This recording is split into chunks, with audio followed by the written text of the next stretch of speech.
Apu Biswas, Dhallywood queen Apu Biswas এই ভিডিওতে কি বলেছে সব ভিডিও আমি সব শোনাবো, একটু ধৈর্য ধরেন। আগে কিছু আমি কথা বলবো, তবে এই ভিডিওতে জয় চৌধুরী অনেক মানুষ কথা বলছে, কিন্তু একক অপু বিশ্বাস কি বলেছে, অপু বিশ্বাস ঢালিউড কুইন অপু বিশ্বাস কি বলছে, সেই ভিডিওটা রিয়েল ভিডিওটা আমি দেখাবো, যেটা অপু বিশ্বাস আমাকে পাঠিয়েছে। ঠিক আছে, তো এটা কিন্তু অপু বিশ্বাস আমাকে পাঠায় নাই, এটা আমি যেভাবেই হোক মিল করছি। তো যাই হোক, অপু বিশ্বাস কি বলছে সেটা শোনাবো, তার আগে আমি কিছু কথা বলতেছি। কথাটা হচ্ছে, আচ্ছা ভাই, আপনারা এতটা আপসেট হয়ে যাচ্ছেন কেন? আমি দেখছি যে আমি শর্টস ভিডিওগুলো যে মানে ছাড়তেছি চিত্রনায়িকা পপিকে নিয়ে, মানে সাদিকা পারভিন পপি, বাংলাদেশের জনপ্রিয় নায়িকা পপিকে নিয়ে, সেখানে আপনারা কমেন্ট করতেছেন যে এখানে অপু বিশ্বাস হলে ভালো হতো। আচ্ছা ভাই, আপনারা এই ছবিটা দেখেন তো, এই যে এই ছবিটা এয়ারপোর্টের, এটা কি পপি? এখানে আমি 3টা ছবি কিন্তু একসাথে মানে ছাড়ছি আমার কমিউনিটিতে, ইউটিউবের কমিউনিটিতে প্লাস ফেসবুক পেজে যারা দেখতেছেন, 3টা ছবি একসাথে ছাড়ছি না? দাঁড়িয়ে আছি এয়ারপোর্টে, এই করে আসি। এই মেয়েটা কে? এই মেয়েটা কার মতো লাগতেছে? এই গেটআপে কে চলে দেশের বাইরে গেলে? হ্যাঁ, রিল্যাক্স, আমি এখনই কিছু ভাববেন না।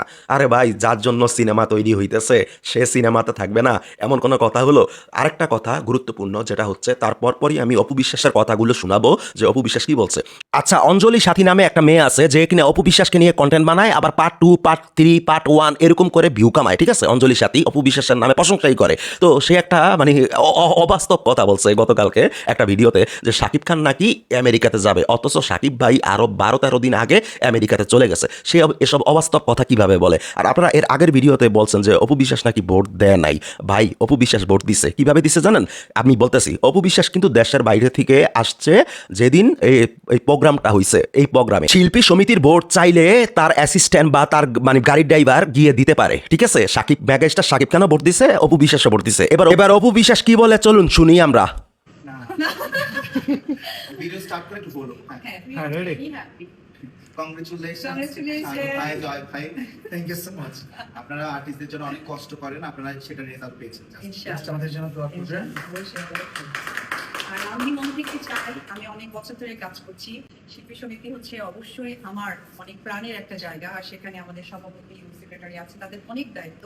আমি মন থেকে চাইবো তারা যেন সুন্দরভাবে দায়িত্ব পালন করে, এবং শিল্পীরা যা চায়, আমাদের শিল্পীটা অনেক পিছনে পড়ে গেছে, এইরকম ব্যক্তিত্বদের মাঝে দিয়ে যেন শিল্পীটা এগিয়ে যায়, এটাই চাওয়া। আমাদের কিন্তু সেই শিল্পী নায়িকা, আমি আমাদের নায়িকা সেই বলতেই আসছে সেখান থেকে। আমার এখানে তুমি আগে বলো।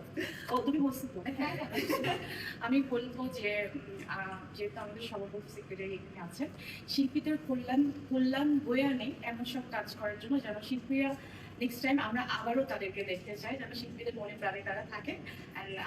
এভাবেই আর্টিস্টদের পাশে সবসময় আমরা যেন পাই। আর ভাইয়াকে বলবো, আপনাকে হাসলে বেশি সুন্দর লাগে। আমি কিন্তু বলছি যে ভাইয়াকে হাসলে প্রচন্ড সুন্দর লাগে, ক্লোজ করে সো যা একটু ভাইয়াকে হাসতে বলি। আর এই টিমে যারা যারা আছেন তাদের সবাইকে আসলে সবাই বিভিন্ন ব্যস্ত, আমরা কথা বলেছি, তো ব্যস্ততার জন্য আসলে তারা যেহেতু দুজন ফ্রি ছিলেন, টাইম ম্যাচ হয়েছে, বাট আমরা সকলের পক্ষ থেকে তাদেরকে অনেক শুভেচ্ছা আর শুভকামনা জানাই। Thank you.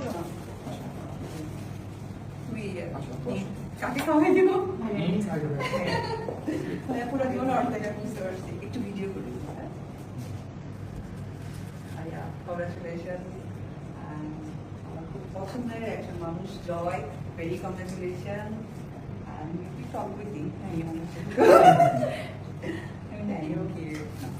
আমি তুমি আমার বই না না না না, অল্প দিব। হ্যাঁ, ঠিক না?